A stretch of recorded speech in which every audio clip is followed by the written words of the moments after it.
watazamaji, wafuatiliaji wa Anganga Arts Group, nikuletea picha hii kubwa la kutisha inahusiana na masuala ya kimpira.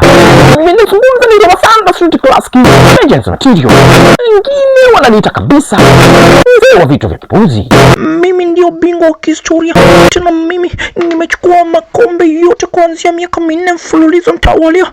Sasa wewe hujapata chochote kwa kuhakikisha mtani wangu. Sasa ngoja nikupe walau hata kikombe hicho ukanywe chai. Anza kumtupia kikombe pale katika mji wake yake ambaye yeye mwenyewe anajivunia. Kupita hata masiku kadhaa, naye mtani akajibu, chukua na yeye kombe ambalo linashirikishwa na benki ya CRDB. Na yeye akasema haiwezekani kabisa, mtani umekuja umeniletea kikombe bila majani ya chai. Sasa ngoja nikuonyeshe weye. Watazamaji, wafuatiliaji wa Anganga Arts Group, nikuletea picha hii kubwa la kutisha inahusiana na masuala ya kimpira. Ninazungumza ni Ramasanda Street Classic Legends Material, wengine wananiita kabisa mzee wa vitu vya kipuzi. Ndio nikuletea story hii na kukusimulia yaliyojiri katika jiji la Dar es Salaam, katika vitongoji ya Kariakoo. Hawa wanaitwa Simba na Yanga, ama unaweza kusema Kariakoo Derby. Nini ambacho kimetokea?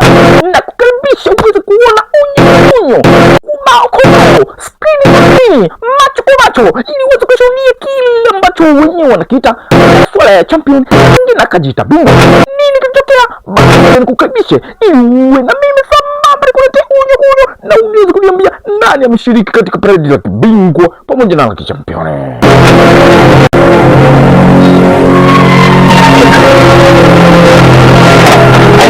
Mapachao wa Kariakoo, inapofikia wakati wa msimu wa mpira, kila mmoja huwa anajitamba kwa namna yake, kwa jinsi anavyojua.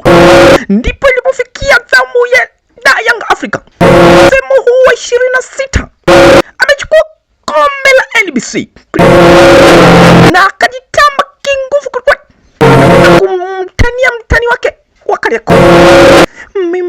Mimi ndio bingwa wa kihistoria, tena mimi nimechukua makombe yote kuanzia miaka 4 mfululizo mtawalia. Sasa wewe hujapata chochote kwa kuhakikisha mtani wangu. Sasa ngoja nikupe walau hata kikombe hicho ukanywe chai. Anza kumtupia kikombe pale katika mji wake yake ambaye yeye mwenyewe anajivunia. Kupita hata masiku kadhaa, naye mtani akajibu, chukua na yeye kombe ambalo linashirikishwa na benki ya CRDB. Na yeye akasema haiwezekani kabisa, mtani umekuja umeniletea kikombe bila majani ya chai. Sasa ngoja nikuonyeshe weye mtani sulijinadi sana, ukasema mimi siwezi kuchukua kikombe. Sasa mimi kikombe changu hicho, ngoja nikuonyeshe. Kwanza nitapita hapo jangwani, mimi nitachimba dawa na kuambia nitafanya unyakosi. Alafu akamwambia, sasa hiyo haitoshi, nataka nikuhakikisha kabisa mimi ndio Simba Sports Club, na kuambia na mtambo mkali, sio migari yako ya kukodi.